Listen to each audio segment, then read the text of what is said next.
Hey there guys, this is Sam and Justin at the Survival Review, and today we are going to be talking about a little bit of a more recent movie than we normally do. Around Halloween time we like to talk about the classics, the really great stuff, and we've talked about a lot of them, but in recent years something that's kind of become a classic for a lot of people is Robert Eggers' The Witch, a New England folktale.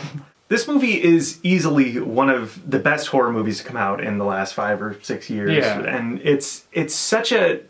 It kind of almost started a new sort of aesthetic in horror. I know a lot of people like to talk about like the A24 horror film, and it's not really... They're just a distribution company. They don't make the movies, but there is a sort of aesthetic that I associate with this movie and those kinds of movies. I feel like, at least for me, this was the first movie that really kicked off like the A24 horror wave, in a sense. I still think it's the most exciting of any of that stuff that I've seen. It's beautiful, it's so haunting, dark, haunting, and it's so authentic. And that's like Robert Eggers' thing, is real authenticity. He likes telling these period stories and just really keeping it true to what it was.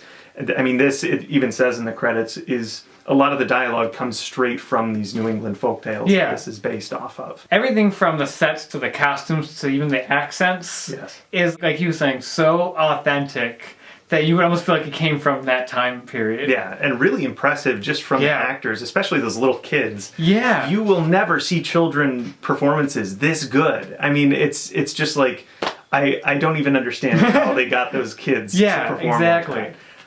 It's just really incredible, and obviously the adult actors are really impressive too. All the acting in this movie is incredible. And it's something you don't get a lot of times in horror movies, is great acting. Sometimes it can be hard to quantify like what is good acting with a period movie like this. It's so kind of like foreign to us, like these accents. We don't know what people talked like in whatever year this is supposed to be. There's something about the father character. He's like, to me, the perfect casting decision. Like Ralph Ineson, I think his name is. There's something with his voice and just the gristle to it. 'Tis no ease to rise on a grey day. The devil holds fast your eyelids. He is just perfect in this movie. I think that is the same for everybody in it. Like everybody is just like right where they needed to be. The fact that this was Anya Taylor-Joy's first movie is insane. And she just knocking it out of the park right out of the gate. So the story of the movie is pretty simple. It keeps everything very stripped down, but it follows this family of colonists who decide to leave this community just for religious reasons. They are doing their own thing and they want to go live on their own. And it's mostly the father. It's his decision, kind of out of pride, just because he feels he's superior to these people in this community. He's like, we're going to do this on our own, and I'm going to raise my family the way they should be. That would lead to bad things if there weren't a witch and just the devil and all this awful shit. That's kind of the beginnings of all of it. And so you can tell just from that the horror and just the grimness of this movie is not just from the horror of a witch or this satanic stuff. It's about like a family falling apart when they're under so much stress. And when they leave this community, it's really just the family for the entire film. You don't really follow any other characters. No one else really shows up, except for, the witch, of course. But aside from that, it's just this one family, and you're with them the entire storyline. Like you said, very stripped down, very simple. And even when you get to the witch stuff, it's not... it's not over the top. It's not crazy and wild. It's very subdued throughout the movie. I mean, there's some very disturbing moments and some really gruesome moments, but in the grand scheme of things, there's not too much going on, which to some people is a detriment. I mean, I know a lot of people who hate this movie because they think it's boring or it's slow or whatever. When this movie came out, I was working in a video store, and I remember the night it came out, or like the week it came out, because this couple came in, like, we just saw the worst movie we've ever seen in our lives. I'm like, oh, what was it? The Witch. And that I associated that in my head up until I ended up seeing it. I was like, God, what the hell are they talking about? But that's a common thing. I think super to the film's advantage that it's just the family, because that's ultimately where all of the drama comes from. I feel like it feels like a Hollywood production. There'd be like, other characters that would pop in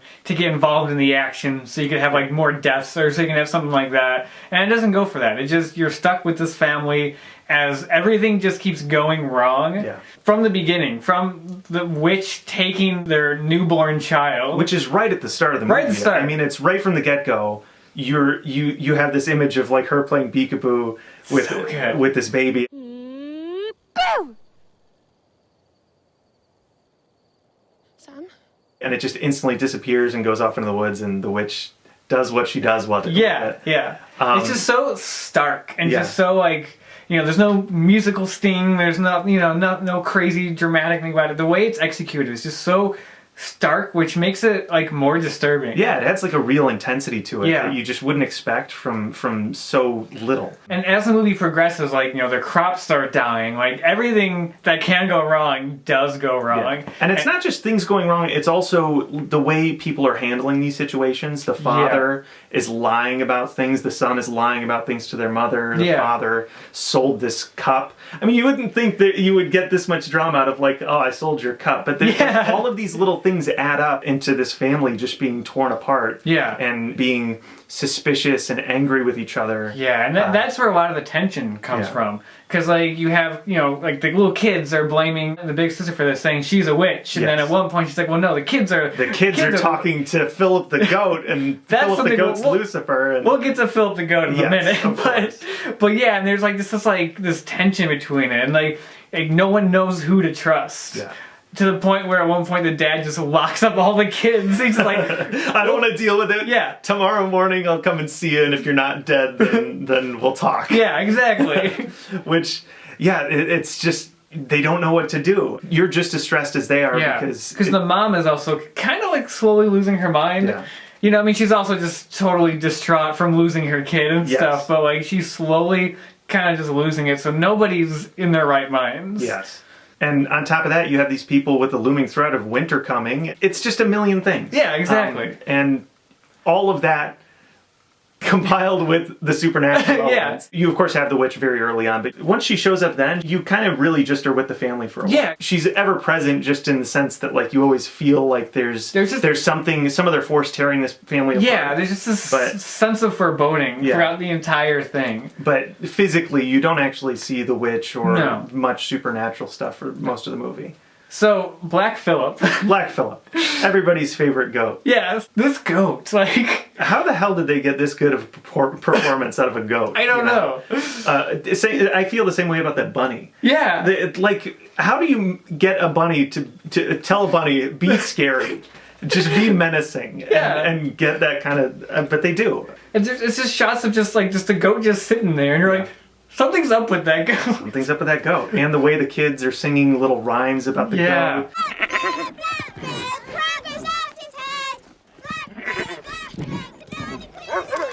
It's just creepy. It makes for a memorable horror character. Like a very unexpectedly memorable horror character. Yes. And you kind of question at certain points. I mean, after Anya Taylor-Joy's character brings up the idea, well, this goat is Lucifer, this goat is the devil. You're questioning, is it really? Is it? I don't know. It kind of seems like it is. I wouldn't be surprised if it was. Yeah, and at a certain point, it's made very clear whether it is or not. But just incredible. Yeah, Philip the goat has now become everybody's favorite horror villain of the last 5 years. Yeah, exactly.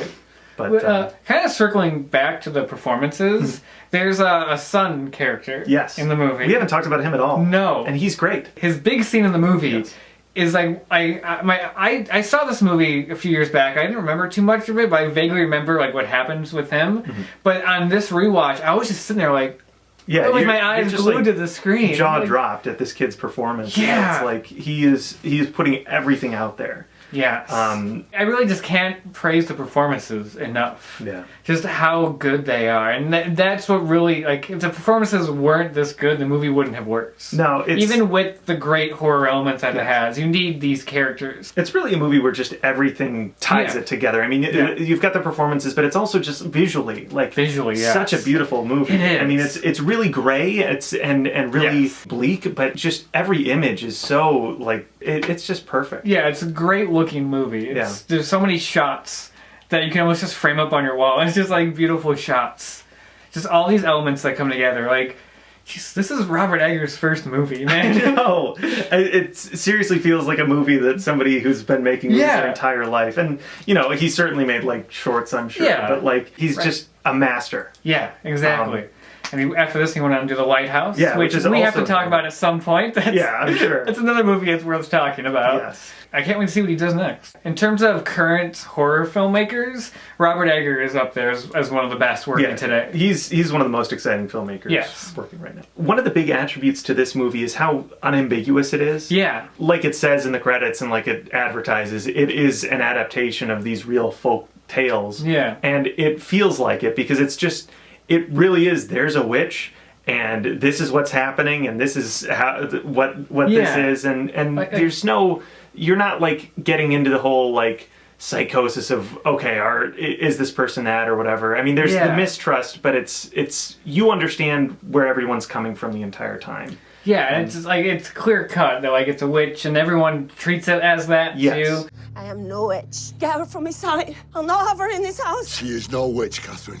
What is the cause, daughter? Tell thy mother. There's no like characters being like, what, a witch? Yeah. You know, and nothing like that. Yeah. It's just like, it's a witch, we have to deal with this. It keeps things simple, and I think that's like one of the biggest strengths to it. Yeah, definitely. So yeah, I think that's about everything we have to say about it. We don't want to, ruin everything with the movie because it is a little newer than what we normally talk about. We spoiled a little bit here and there, but it's not really a movie that's about spoilers or anything like that. You can enjoy it pretty much no matter what. Yeah. And maybe we'll talk more about some of Robert Eggers' other stuff with The Lighthouse some other time, but we only have one more review coming up on Halloween, which is very close. So until then, we will see you guys later.